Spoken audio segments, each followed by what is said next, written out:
Hello everyone, my name is Hunter from over yonder, and today I wanted to tell you a story. A story about an old man that I met on a range a long time ago. And just to paint the picture of this old man, he was wearing a big set of brown overalls and had a small white beard. As I walked into the range, he immediately stuck out like a sore thumb because he was the only one there with not just a rifle with wood on it, because most people at ranges today have some sort of polymer AR or whatnot. But he had this absolutely beautiful Kentucky rifle, much like the one right here. So I paid the entry fee and chose my lane to set up all my muzzleloading gear because I also brought a Kentucky rifle that day. And just to be clear, this was probably the second time I had ever brought the Kentucky rifle to the range, so I was still figuring things out. And I still am to this day. And for those of you who've never shot a muzzleloader, loading it feels like some sort of science experiment.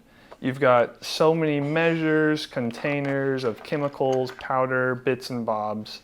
And for the uninitiated, it can take quite a while to load just a single shot, because you're so focused on making sure you do everything correctly, because if you don't, well, your day at the range could end very quickly.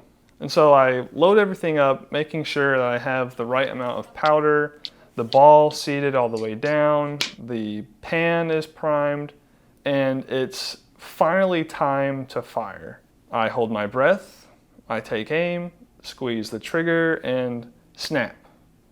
Just the pan flashes and no shot. So I think to myself, that's okay, that happens sometimes. I prime the pan again, hold my breath, take aim, squeeze the trigger, and snap again. No shot. I do the same thing one more time and no luck.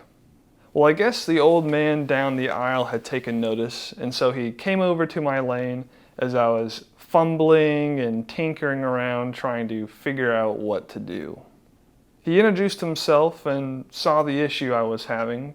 He turns to me and says, "Friend, I've been shooting muzzleloaders all my life, and in muzzleloading, the best tool to have that you can't buy in a store is patience. But a vent pick also helps." He reached into his pocket and gave me this. He said, "Swish this around a few times in that touch hole and give it another try." Then he walked on back to his lane without another word. Well, sure enough, I swished it around in that touch hole, primed the pan again, and a big cloud of smoke. The first shot of the day. I've held on to this vent pick that he gave me, and I think about that old stranger every time I use it. But the lesson to be learned here is patience. Muskets are fickle things and sometimes require a little extra coercion to run. And two, I'm not on a battlefield having to send 3 or 4 shots downrange in under a minute. To me, I'm not in a situation that needs rushing. And by rushing, you're more apt to making a mistake. But there you have it. The next time you're fighting with your musket, just remember that the most important tool of all is patience. But a vent pick also helps.